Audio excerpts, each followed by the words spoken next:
Rahul Gandhi Cambridge गए। Cambridge का उनका भाषण बहुप्रतीक्षित था, बहुत लोग इंतजार कर रहे थे जाएंगे क्या बोलेंगे।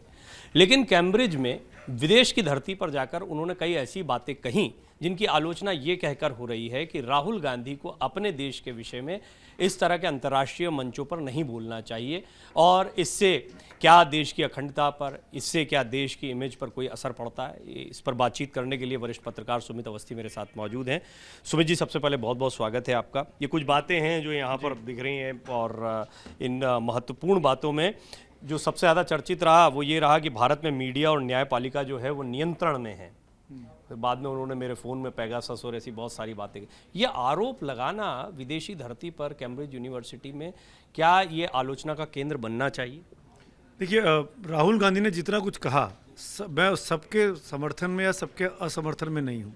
कुछ बातें उन्होंने ठीक की, कुछ बातें उन्होंने गलत की। फॉर एग्जांपल, आपने अभी पेगासस की बात की। पेगासस पर देश की अदालत फैसला सुना चुकी है और वो कह चुकी है कि मालवेयर पकड़ा गया, लेकिन पेगासस आपका सॉफ्टवेयर नहीं पकड़ा गया और वो कुछ फ़ोनों में पकड़ा गया। और जब पेगासस की कंट्रोवर्सी पूरी शबाब पे थी तो राहुल गांधी को लेकर कहा गया था बीजेपी की तरफ से, सरकार की तरफ से, कि आप अपना फ़ोन हमको दे दीजिए, हम चेक कर लेते हैं पेगासस है कि नहीं है। तो राहुल गांधी ने फ़ोन दिया नहीं था। तो जब राहुल गांधी ने अपना फ़ोन दिया नहीं तो फिर ये कह देना कि मेरे फ़ोन में पेगासस है या जासूसी होती है, तो ये नाइंसाफ़ी। राहुल गांधी को ये नहीं कहना चाहिए था। लेकिन एक बात और भी है प्रवीण, हमको नहीं बोलना चाहिए। राहुल गांधी जिस मंच पर बात कर रहे थे वो संयुक्त राष्ट्र का मंच नहीं था। वहाँ पे कोई विश्व शांति के लिए पहल नहीं हो रही थी। वो अपना लेक्चर देने कैम्ब्रिज यूनिवर्सिटी गए थे और अपने लेक्चर में वो विपक्ष के नेता होने के उन्होंने इंट्रोड्यूस किया कि मैं वहाँ विपक्ष, मैं सांसद हूँ, मैं विपक्ष का एक पार्टी का नेता हूँ और मैं सरकार के जो कामकाज कर रही है उसके बारे में बातचीत करने यहाँ आया हूँ। और उसी बातचीत में उन्होंने सरकार की जो खामियां हैं, क्योंकि वो विपक्ष के नेता हैं और जो विपक्ष का एजेंडा रहा है बीते 9 साल से प्रधानमंत्री मोदी के खिलाफ, उन्हीं बातों को दोहराया।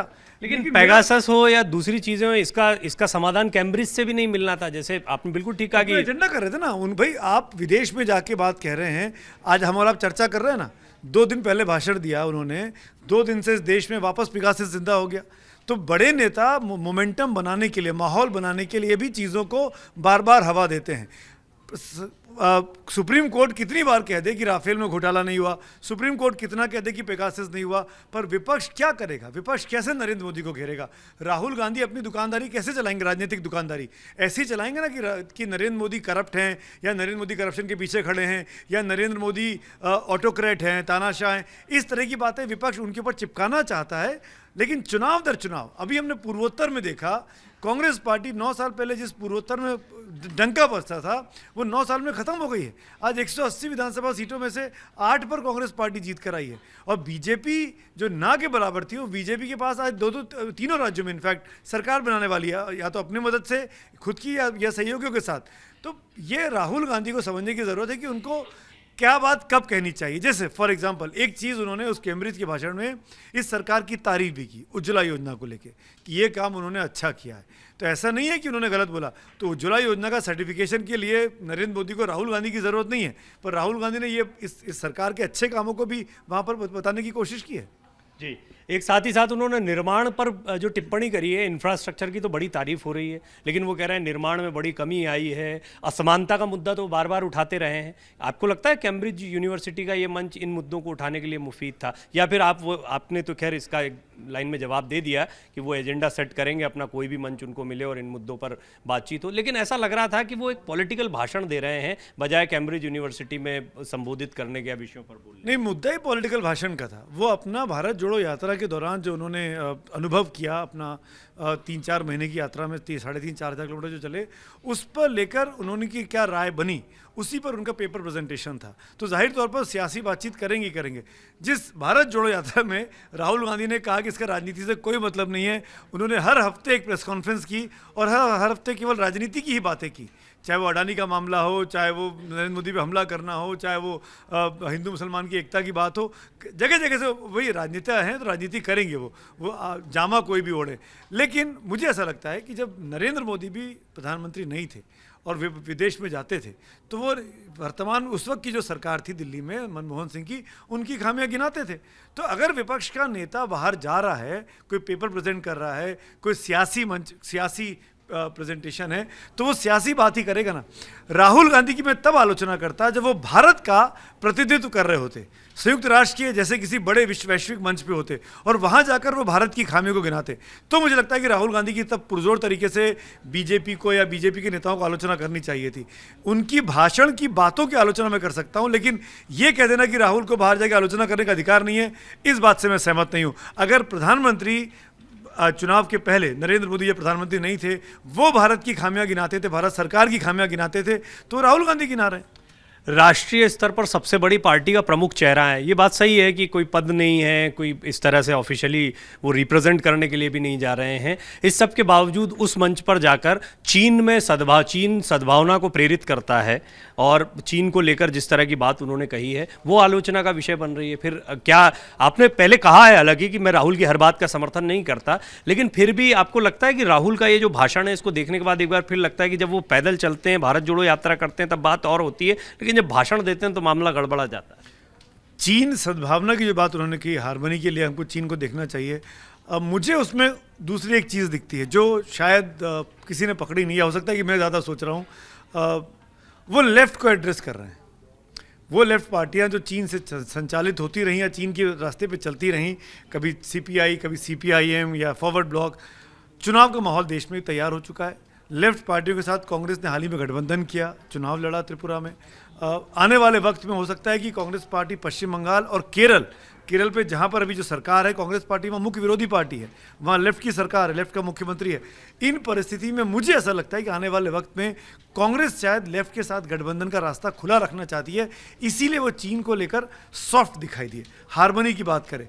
मेरे ख्याल से ये नहीं कहना चाहिए था। इस बयान से मैं सहमत नहीं हूँ, क्योंकि राहुल गांधी पे ये चस्पा बीजेपी ने करने की कोशिश की है कि ये चीन को लेकर कुछ भी होता है तो चीन के लिए हमदर्दी दिखाते हैं, बजाय भारत के या भारतवासियों के लिए।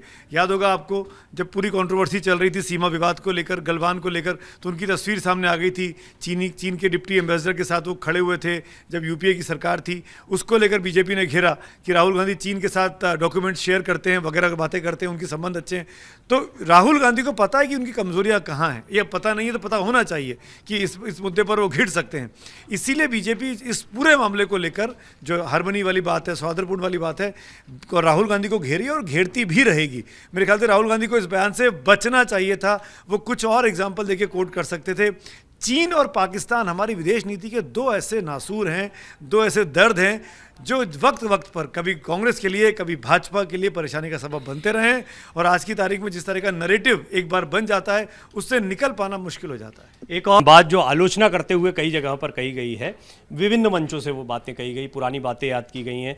अटल जी की नीति क्या थी, अटल जी किस तरह से नेहरू जी का सम्मान करते थे, या नेहरू जी की तस्वीर हटाए जाने का उन्होंने एक बार विरोध किया था। नेहरू जी ने भी अटल जी को भावी प्रधानमंत्री, इस तरह की कई जगह पर मैं देख रहा हूँ कि अब वो बातें आ रही हैं कि एक दौर वो था जब आप राजनीतिक रूप से एक दूसरे के खिलाफ हैं, लेकिन इसके बावजूद आप अंतर्राष्ट्रीय मंच पर एकजुटता दिखाते हैं। आप दिखाते हैं कि ये देश एक है, इसकी अंदरूनी राजनीति अलग है और बाहर की राजनीति अलग है। ये भी उदाहरण दिया गया कि बाहर से जो लोग यहाँ पर आते हैं, देश में आते हैं, वो कभी अपने देश की बातें नहीं करते हैं, वो यहाँ के मुद्दों पर बात करते हैं, यहाँ के क्या समीकरण हो सकते हैं।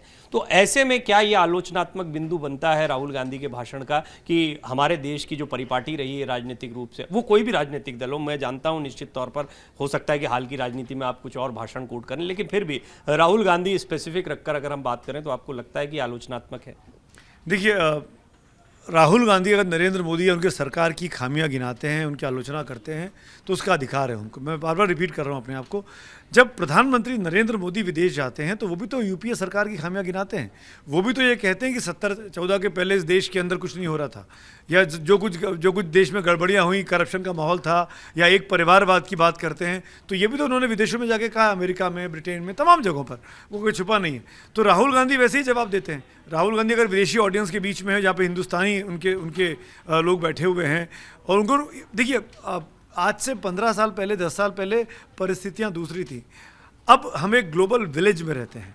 सोशल मीडिया की वजह से हम सब एक दूसरे को 24 घंटे मॉनिटर कर सकते हैं, और ख़ासकर उन लोगों को जो पब्लिक लाइफ में हैं, जो सियासी तौर पर हैं। तो ऐसे में अगर नरेंद्र मोदी विदेश जाके कुछ बोलते हैं तो तुरंत आप दिखा देते हैं। ऐसे राहुल गांधी कुछ बोलते हैं तो तुरंत यहाँ पर दिख जाता है।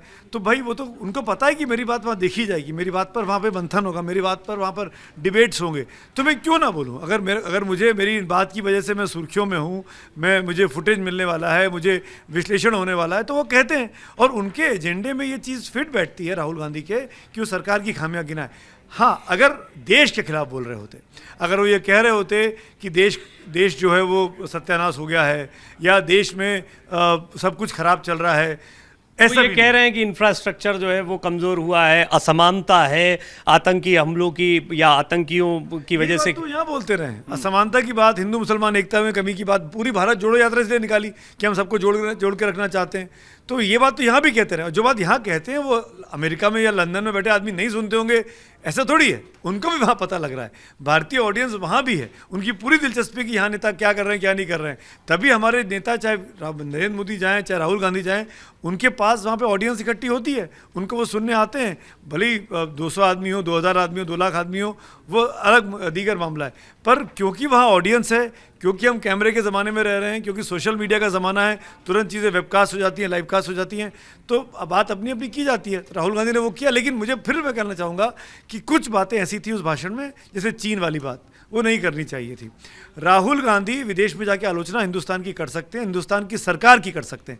हिंदुस्तान की आलोचना की बात नहीं, और हिंदुस्तान की सरकार की आलोचना वो कर सकते हैं क्योंकि वो विपक्ष के नेता, उनका एक काम ही है। आपको क्या लगता है, ये एक बहुत महत्वपूर्ण बिंदु है कि क्या अंतर्राष्ट्रीय धरती पर इस तरह के मंचों पर जाकर देश के कोई भी ऐसी बात बोलना जो देश के विरुद्ध या राजनीतिक लिहाज से भी देश की सत्ताधारी पार्टी के विरुद्ध तो जा ही रही है, लेकिन साथ ही साथ में जब सत्ताधारी दल है तो वो देश की नीतियों की भी जिम्मेदारी अभी उन पर है, तो वो कई बार देश के खिलाफ भी दिखाई देती हैं। राहुल गांधी के इस भाषण से क्या उन्होंने कोई गलती की है या उनको इस तरह की बातें रखने का अधिकार था? इस पर आप अपनी टिप्पणी जरूर करें। डाउनलोड करें अमर उजाला ऐप और पाएं खबरें लगातार। अगर आप ये वीडियो YouTube पर देख रहे हैं तो हमारे चैनल को सब्सक्राइब करें और बेल आइकन को दबाना ना भूलें। अगर आप Facebook पर ये वीडियो देख रहे हैं तो हमारे पेज को लाइक करें।